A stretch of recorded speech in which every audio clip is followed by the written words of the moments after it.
TCU falls just short of the AP preseason top 25, but history suggests that actually could work in their favor. Oh, yeah, it's Locked on Horned Frogs. Play my music.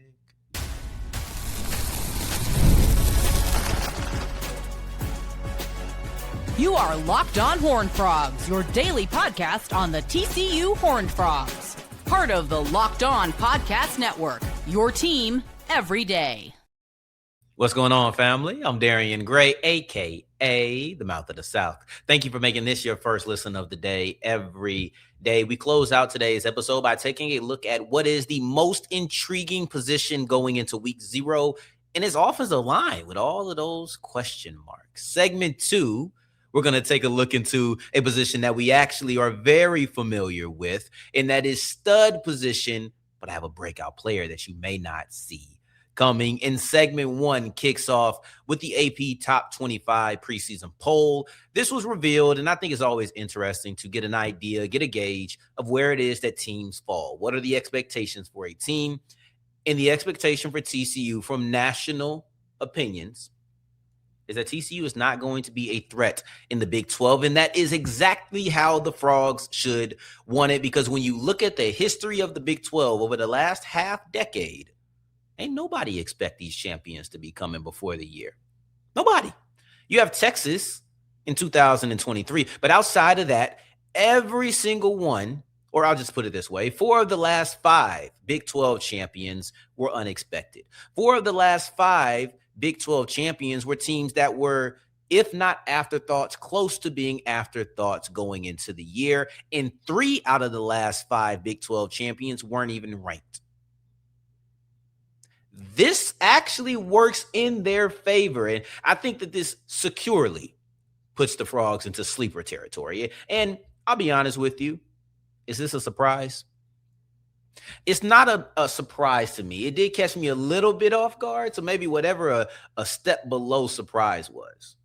A step below surprise, because I think I was drinking the Kool-Aid when it came to the way too early top 25 that we saw on ESPN about 6 months ago, 7 months ago. It was January. I think it was either mid to late January.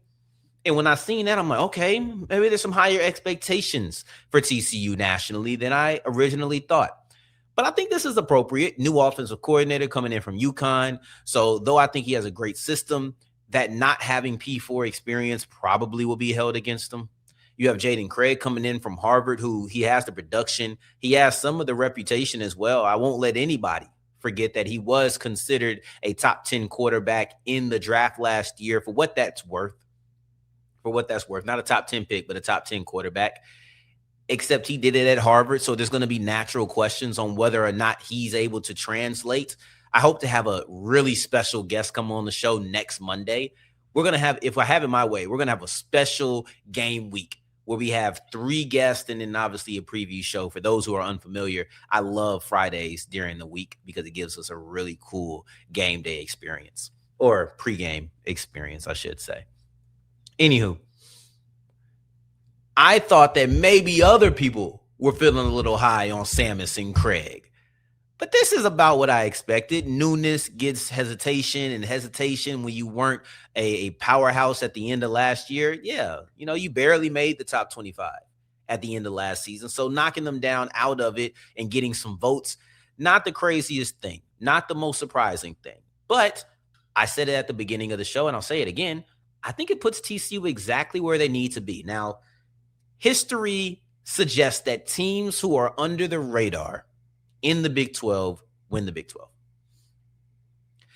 I know you can't judge everything based off of history, and this isn't me saying that just because it happened once, it'll happen again. But when it happens over and over and over, at least it's time to acknowledge we should point out a sleeper team in the Big 12, and I think TCU falls directly in that category. And this top 25 poll does nothing but reaffirm that, because it sets up a hierarchy in the Big 12 of 4 to 5 teams, and TCU falls right underneath there. So as a team that's right underneath that top tier, you're close to sneaking. Now, as a kid, I was terrible at Assassin's Creed, mostly because I suck at video games. But also in this particular game, it's because I was trash at stealth. They kept spotting me. There you go. There you go. And we all know in Assassin's Creed, or maybe you don't know, but in general, it's harder to take down your enemy when you're out in the open. It's much easier to take down your enemy when you have stealth, when they don't see you coming. And I think TCU is the stealth. There's no, oh, there goes TCU. Now they can announce their presence very early when they beat BYU in their second Big 12 game.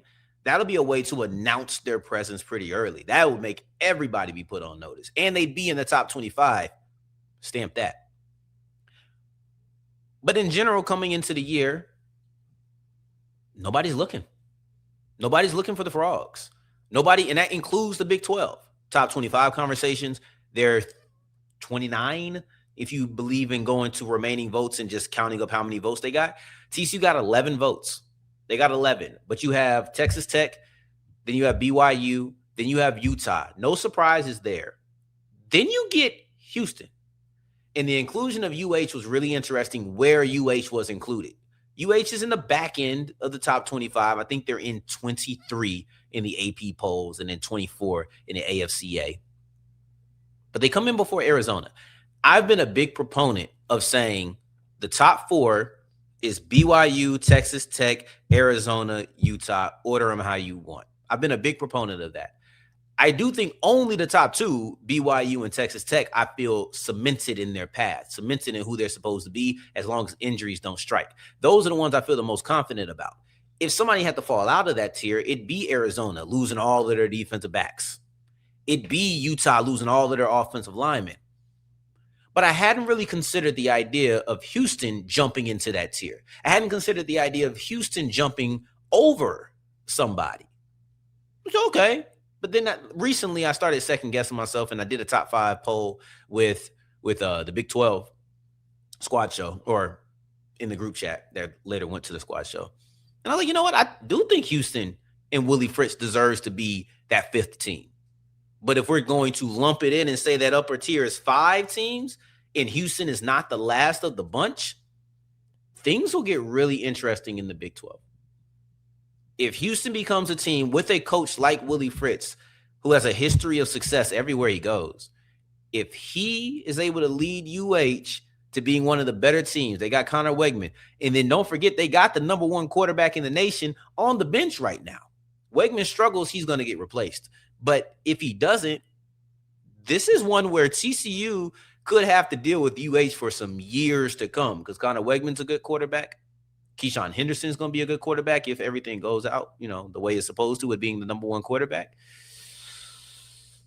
The reason I say things can get interesting when it comes to UH is because they have the potential over everybody else to feel like they are building momentum for a long-term run. Noah Fafita, he's going to be gone after this year. I don't know if I feel long-term run. Devin Dampier, I got to check his eligibility, but it doesn't feel long-term. Houston's going to go from a good quarterback to a number 1 and hopefully great quarterback. Yikes. But anyway, Arizona got votes. They had 32 votes. I think they were 26th if you rank that way. And then TCU got 11. So they are 6th amongst all Big 12 teams. 6th amongst all Big 12 teams. And I'll be honest with you, I got to give Houston some more upside. That's one thing I took away from there. And then the second thing is how fluid it feels like that back 2 to 3 is. Houston, Arizona, Utah. TCU could easily crack that. Easily could crack into that. And I think the goal for the Frogs is not – the goal is making the Big 12 championship. But I don't think the bar is making the Big 12 championship. It's simply being competitive. I would even argue if you're not competitive going into November, it's a lost season, because that's when your schedule gets the hardest. Just things I'm throwing out there. But I think TCU's in a great position as a sleeper. Just in case you was curious when I mentioned the history, if you want exactly who won these years, in 2025, it was Texas Tech. They were 23rd. In 2024, it was Arizona State, unranked. 2023, it was Texas. They were 11th. They were the one team that actually had high hopes, and they had high praise going into the season. You had TCU in 2022, not ranked. And then you had the year prior, you had Oklahoma State, who won it, not ranked. Baylor was right underneath them, not ranked. Then you had Oklahoma, who was, tied with Baylor. And it actually came down to Oklahoma State, Oklahoma that last year. But Oklahoma was the team that had expectations. Oklahoma State, Baylor, no. So just watch out. That's all I'm saying. It feels like every year a team comes from out of left field that you don't expect, and they win the Big 12. TCU's done it before, just 4 years ago. Who says they can't do it again? But I'm no history nerd. Let me leave that alone. Let me move forward to the future. I don't know history that well, but I can predict the future. And I predict that John Schobel, not the quarterback, but John Schobel, will be a breakout player on TCU's defense in 2026, specifically the breakout player that nobody will see coming.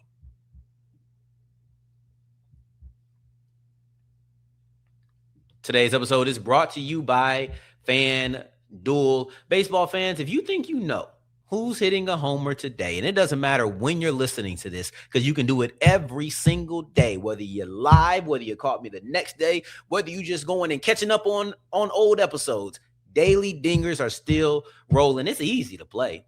All you have to do is make your free pick on who you think will hit a home run in their game. If you're right, you'll receive a profit boost to use on your next bet for a chance at extra winnings. And best of all, like I said, every single day is possible. You don't even have to be a baseball fan. You here for football season? Just go pick the leader in home runs, pick them, and say, all right, when I win, I'm going to use this next thing on the Cowboys game. I'm going to use this next thing on some preseason football. You're a wild boy. You're going for preseason football, but good luck to you nevertheless. So are you ready? Are you ready to play your game today?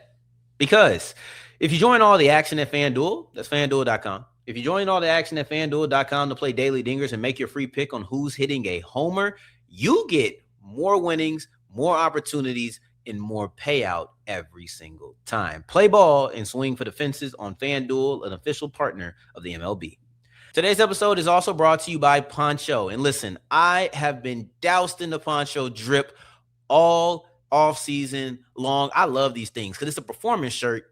It don't feel like a performance shirt. It don't look like a performance shirt. It doesn't feel like something I can only wear on game day. I can wear it on a random Tuesday because I just feel like looking good that day. And I can still wear that. There's so many things where it's only a Saturday thing. It's only a Sunday thing. Or if it's basketball, whatever day your team's playing. This isn't one of them. This isn't one of them. And the beautiful thing about Poncho is they're doing good business. If your team wins the national championship, you get all your money back. And you get to keep the gear. That's the Natty Back guarantee. So if you're like me and you want to be fly, you want to be dripped out, you want to be wearing your TCU gear all day, just go ahead and go to ponchooutdoors.com/lockedon. Enter your email for $10 off and free shipping. Who doesn't love that on your first order? That's PONCHO outdoors.com/lockedon. Head there, drop in your email, and get $10 off and free shipping. Once you try one, you probably buy the whole store.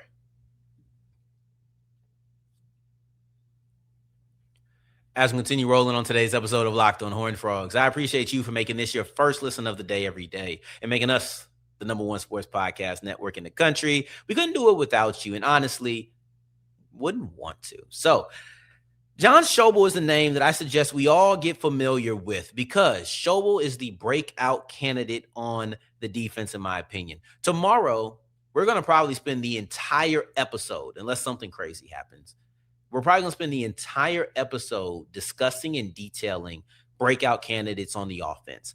I don't think there's as many on the defense, but one guy that probably isn't getting a lot of attention is John Schobel, the edge rusher. He's going to play that stud position. I would argue there are 4 breakout candidates on defense.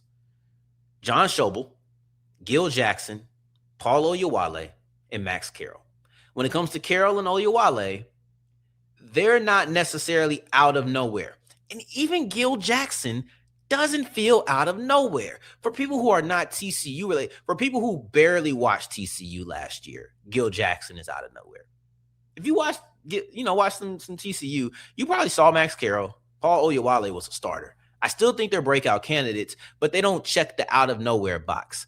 Jackson has been the preseason or the spring practice darling, somebody who we talked about endlessly, deservedly so. He doesn't really feel like he checks the out of nowhere box anymore. Breakout, yes. But I believe that John Schobel is the out of nowhere breakout star that the defense not only could have, but it's the breakout star that the defense needs. The Achilles heel of this team is all revolving around defense or pass defense. It's all revolving around pass defense. I don't think that they rushed the passer well enough, and I don't think they were covering receivers well enough. We can have a strong argument that the latter has been fixed, Gil Jackson. But where is the former? Where is the former right now? Where is the pass rush? And that brings in what I think Schobel brings and why I point him out as the breakout star. One is the out of nowhere aspect where nobody's really talking about him. Heck, I don't think many people even think he's going to start. Let me say this, Zach Chapman better hurry on back. Zach Chapman better hurry back because I do not think his job was ever solidified. He was the favorite for sure. But if somebody came out there and started hooping, and guess who's hooping? Schobel. Schobel is having a great camp. And this is somebody who was coming along strong last year. Then he ended up getting derailed due to injuries, but now he's healthy, he's here, and he's balling. As long as Chapman's not around, he could get that job taken. If not have that job taken, have a much closer split than maybe it necessarily was guessed or originally guessed. So that's the out of nowhere aspect. The other part is the impact of his position and how frequently we'll see it. Because as good as Gil Jackson is and as impactful as Gil Jackson may be, I don't know if we'll be able to see the impact of Jackson as consistently.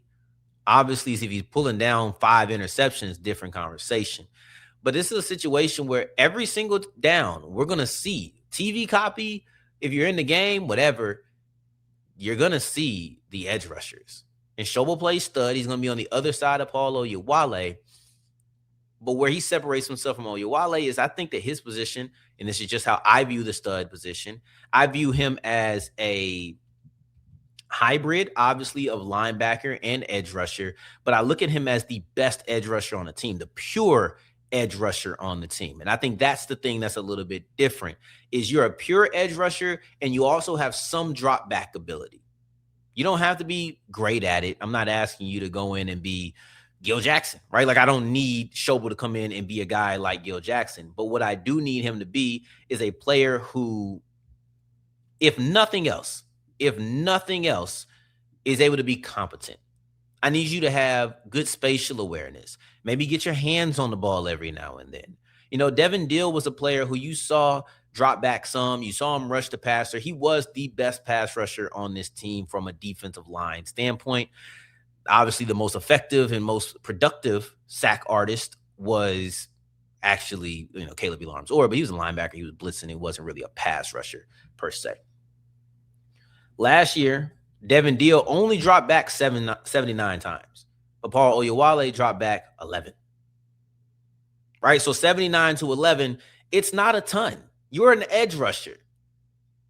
But at the same time, every now and then, I'm going to need you to have some sort of being able to drop back, being able to see what's going on in front of you, scan the field. When you have somebody running into your zone, just be aware enough to do that. Some athleticism. I just think the stud position jumps off the field a little bit more. Now, obviously, Deal had more snaps than Oyewale last year, so that's going to play a part into the difference. But it's also just because of the role. The role naturally asks for that as well. Schobel is a player who's been having a beast or a monster camp. He's been a beast in camp. He's a guy who I think could be a high sack player if he is able to continue what he's doing in camp. And that's exactly what TCU needs. Remember, I say he's not just the breakout player TCU could have. John Schobel is the breakout player TCU needs. TCU needs a pass rush. TCU needs a player who's going to get after the quarterback. He needs to be a player who can step into Devin Deal's shoes and not only fill them, but honestly, I know Devin Deal was a good player for TCU last year. Schobel, Chapman, whoever it is that plays stud, they don't need to just fill those shoes. They need to outgrow those shoes. I mean, we got to be looking like your shoes talking. Like, we got to have the feet busting out the front. Like, that's what we need, because at the end of the day, Deal was a productive player, but he was not productive enough. He was not productive enough. I need a 5, 6, 7 sack player. That's what we need on this team. So I'm going to go with John Schobel as my breakout player, and I think his camp is right there. And let me give this one little disclaimer about Oyewale versus Schobel. The reason I say pure pass rush is I'm just being realistic on how it's viewed. If I get, and I like to call tackles for loss and sacks disruption stats, because they're in the backfield, right? Like, we know if you get a TFL, you get a sack, we know that was a productive play. We know that was a play that was a negative for the offense. No way around it. Tackle for a loss, sack. These are negative plays, right? If you have 15 disruption stats, 10 sacks, 5 tackles for a loss, versus 15 disruption stats, 5 sacks, 10 tackles for a loss, the player in today's day and age and how we look at the game, the player with the 10 sacks is going to be looked at significantly more highly, even though you could argue, hey, you're a more well-rounded player. You might even just be the better player, but the ability to get sacks, sorry, some things just don't weigh the same. If I curl a 10-pound dumbbell or I curl a 5-pound dumbbell, all right, I did more with the 5, but the weight's different. The way things don't weigh the same. And I don't know why I use 10. I'll be in the gym, y'all. I promise I can do more than a 10-pound dumbbell. But the point is, 10 is heavier than 5. Do the math. And I'm going to do the predicting. TCU, in their most interesting position in the week 0 matchup, that's also less than 5. Ooh, 10-5-0. All right. But no, in the week 0 matchup versus North Carolina, in all seriousness, I think that the most intriguing position that they're going to have is offensive line for 2 reasons. And I'll get into them both as we continue with Locked On Horned Frogs. Today's episode is brought to you by Gametime. I was on Gametime before I got here. I'm watching the ticket prices. I'm going to Saints Ravens, week 2, September 20th. Me and my friend already got it all set up. I'm looking at the prices, watching. All right, I think as soon as it gets underneath here, boom, buying. And what I love is that I don't have to decide, is that $250 really $250, or is it going to be an extra $37 in fees thrown on my back immediately? No, because Gametime doesn't lie to me. I love Gametime. They don't lie to me. They give me all of the prices up front. No hidden fees. They allow you to see the view of the field, of the court, or whatever you're going for. Because they have athletics, they have entertainment, they have concerts, right? They also have things like the Circus Monster Truck Jam. They have all of these things. If you need a ticket, go to Gametime, and they'll let you see the view from where your seat is. It's amazing. I love it. It's time for you to go do what I did years ago. Download the Gametime app, create an account, use the code Locked On, and you get $20 off. I missed my $20 off, but you go ahead and get it today. Download the Gametime app, create an account, and use the code LOCKEDON today for $20 off your first purchase. As we're wrapping up today's episode of Locked On Horned Frogs, I appreciate you for making this your first listen of the day every day, making it all the way to segment 3, and I thank you 2 times for that. Thank you. I think that the offensive line is quietly the most intriguing position on TCU. We should do like preseason superlatives. This is the most intriguing, most exciting wide receiver, most improved cornerback. We should do that before the season starts. Friday episode? What you think? Friday episode. I won't do this again, though. I'll find a different superlative. But TCU's offensive line is the most intriguing position for 2 reasons. 1, we don't know who's starting. And 2, it's a unit where chemistry is important. Cohesion is important. The ability to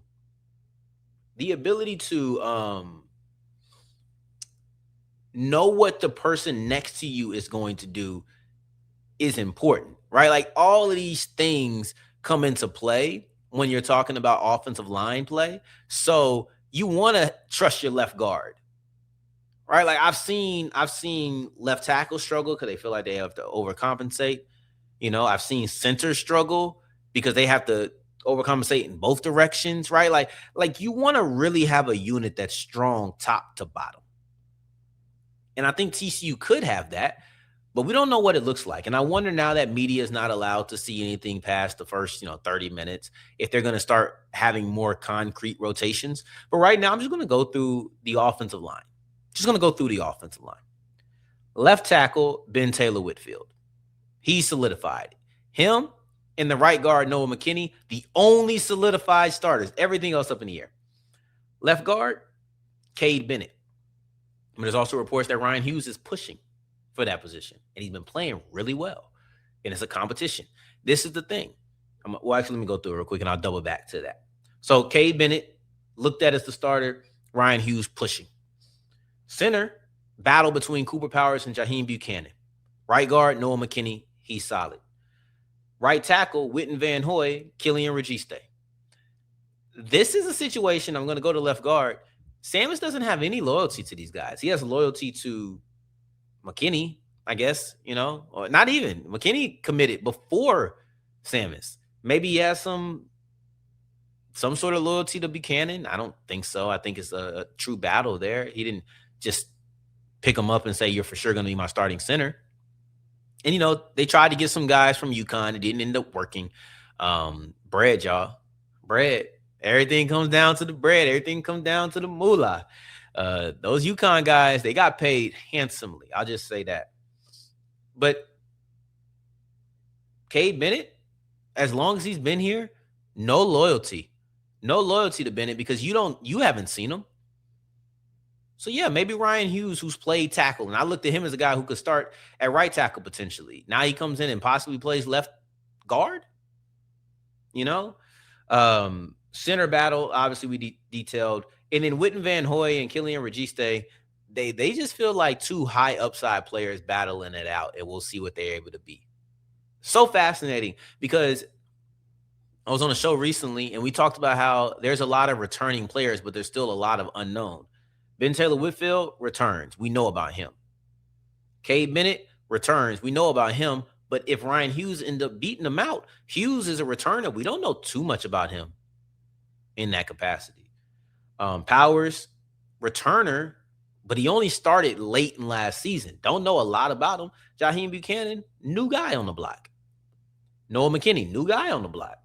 Witten Van Hoy, Killian Registe, both players that we don't know a lot about, despite the fact that they are returning players. So that's very interesting when you look at TCU's offensive line, the amount of moving pieces they could have, but then also the amount of depth that they have. And you got Noah McKinney talking about losing weight, and I think he's not the only person who lost weight. If I'm not mistaken, I think Buchanan might have lost weight in I really want to say that one of the right tackles lost some weight too. It's going to be a different play style. Even the players you saw, the Noah McKinney you saw at Oklahoma State probably isn't going to be this Noah McKinney. So it's a lot of new pieces, a lot of changeover, a lot of trying to figure out what the chemistry looks like on this unit. I'll be fascinated. And honestly, I'll be fascinated to see if they do, because in last year's game, I think it was right guard, where they did do rotation. TCU has shown, at least Sonny Dykes has shown, he's okay rotating guards, rotating offensive linemen throughout the game. I wouldn't be shocked to see that happen again. I wouldn't be shocked to see the center battle at TCU go into the regular season.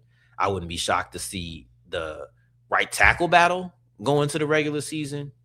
Those things wouldn't surprise me at all. And Dykes has already shown that he is okay doing that on the offensive line. I think it was, I can't remember who it was. I'm pretty sure it was right guard, though, where they got 2 series and then 2 series. So we'll see. Most interesting position, because if it works, everything's beautiful. If it doesn't, everything gets ruined. Got to understand that Gordon Samus's offense is predicated around what the offensive line can do. Most systems should, not all systems are. Samus's is. Samus, if he has a great offensive line, Jeremy Payne breakout season. Jaden Craig breakout season. If it's not, breakdown season. But speaking of breakout, we're going to talk about Payne. We're going to talk about Craig. Does Craig even count as a breakout player? Questions that need answers, and I have the answers. You want them? Be here tomorrow, Wednesday. That's 7 a.m. Every single day. In the meantime, in between time. Until the next time that we hear each other, family, take care, stay blessed. Peace.